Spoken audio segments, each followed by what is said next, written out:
ब्रिलोली विधानसभेचे माजी आमदार नितेशभाऊ अंतापूरकर यांना भारतीय जनता पार्टीच्या वतीने उमेदवारी जाहीर झाल्यामुळे ब्रिलोली तालुक्यातील मातंग समाज कासराळी येथील बैठक घेऊन नितेशभाऊ अंतापूरकर यांना जाहीर पाठिंबा देऊन भाजपच्या वाटेवर निघाल्या असल्यामुळे ब्रिलोली देगलूर विधानसभेतील राजकीय वातावरण वरच्यावर तापत असल्याचे दिसून येत आहे।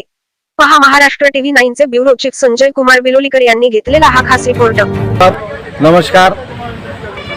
या 2024च्या निवडणुकीमध्ये बीजेपी भारतीय जनता पक्षानं मातंग समाजाला उमेदवारी दिली, त्याबद्दल त्यांचं अभिनंदन।